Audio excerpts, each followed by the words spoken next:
tanya I kat mana, I instantly bagi tahu you I kat mana. You nak suruh I duduk lagi kat sini dengan I cakap?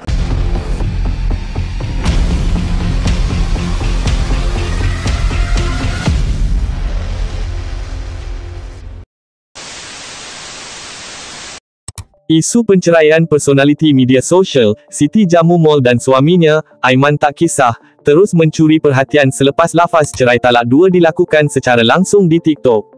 Lebih mengejutkan, lafaz itu diulang 3 kali ketika wanita tersebut sedang bersiaran secara langsung.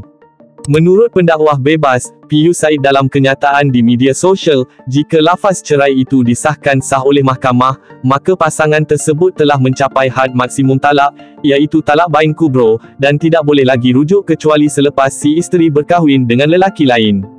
Beliau juga memaklumkan, lafaz cerai yang jelas tetap sah walaupun dilakukan dalam keadaan marah, selagi si suami sedar apa yang diucapkan. Mengulas mengenai tindakan melafazkan cerai ketika hamil, PU Said berkata ia tidak haram, namun wajar dielakkan kerana boleh menjejaskan emosi ibu dan kandungan. Tegasnya lagi, hal serius seperti cerai tidak seharusnya dijadikan kandungan media sosial semata-mata untuk tontonan umum. Terdahulu, pasangan ini pernah hadir ke mahkamah pada 6 Mei lalu bagi mengesahkan lafaz cerai talak 1 sebelum kembali rujuk dalam tempoh kurang 24 jam. Kini, Siti yang sedang hamil 5 bulan berdepan sekali lagi dengan episod duka rumah tangga secara terbuka. Aku ceraikan Siti dengan talak 2. Siti Surani binti Wahidin, aku ceraikan kau dengan talak 2. See you in court. Aku orang kampung, sanggup dipijak, but now aku tak ada diam. Sekali lagi saksi semua, Siti Surani binti Wahidin, aku ceraikan kau dengan talak 2.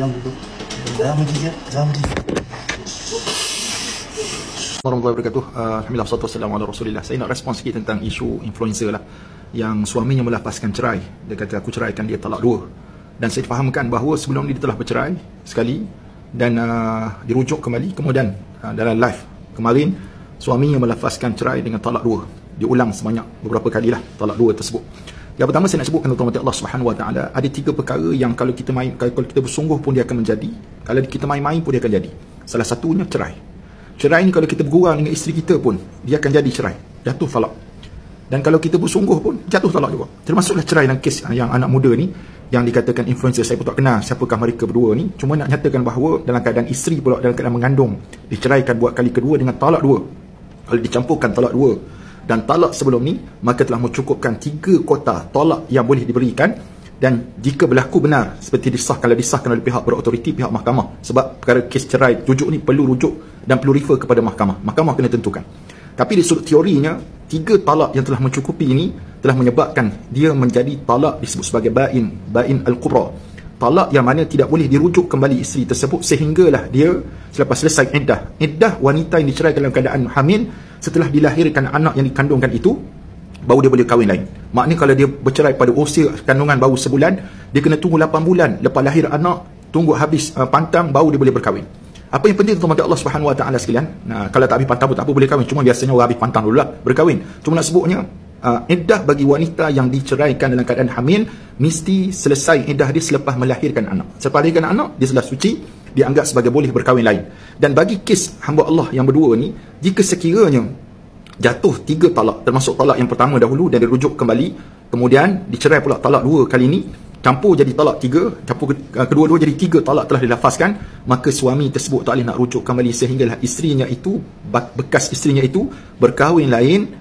Dan syarat berkahwin lain, mesti suami yang baru itu merasai dia, maksudnya bersama dengan wanita tersebut dan diceraikan, baru suami yang lama ni boleh kahwin balik. Tidak boleh sekiranya kita upah Cina buta.